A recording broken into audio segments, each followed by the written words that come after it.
Good evening. On Sydney's worst day since the pandemic began, anti-lockdown protesters, most without masks, have staged a violent march through the heart of the city.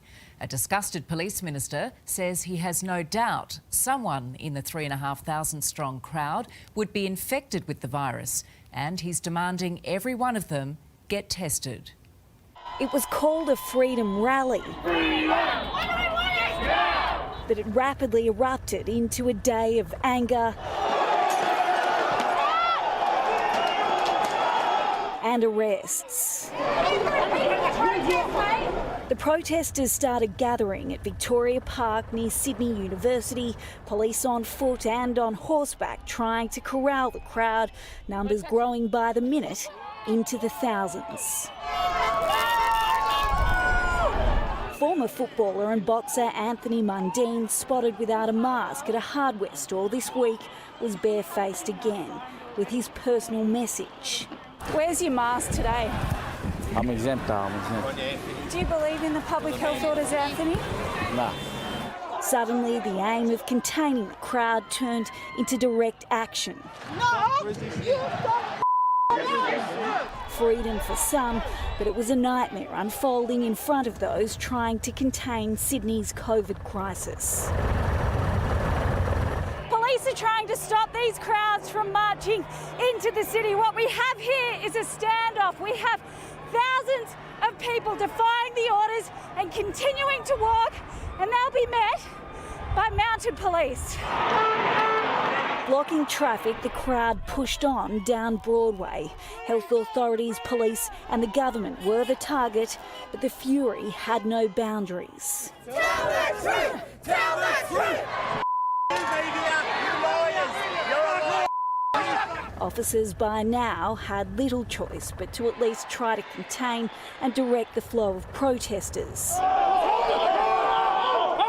The unauthorised demonstration demanding an end to the lockdown defied all the pleas we have heard for the people of Sydney to stay at home.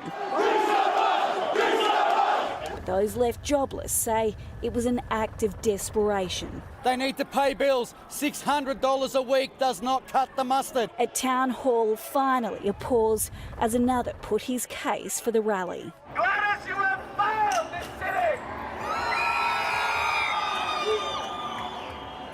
Gladys, we have a right to protest! For many, the cries for liberty ended in handcuffs and in custody. At times, it seemed a dangerous circus. The march on hold as a fire dancer took centre stage.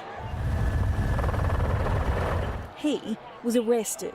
A ring of steel pushed the pack back along George Street, and at no point did it ever lose steam.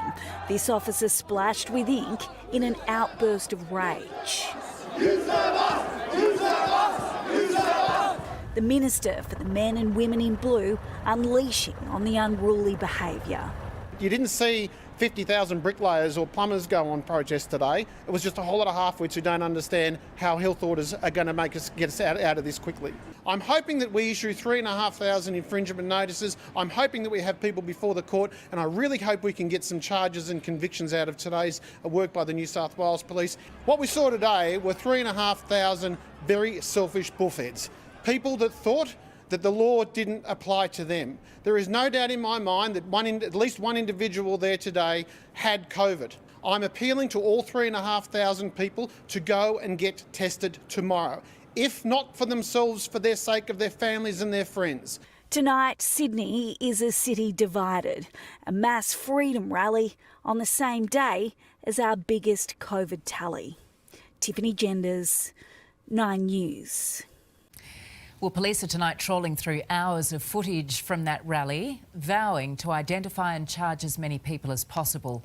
Ellie Walsh joins us, and Ellie, dozens have already been arrested.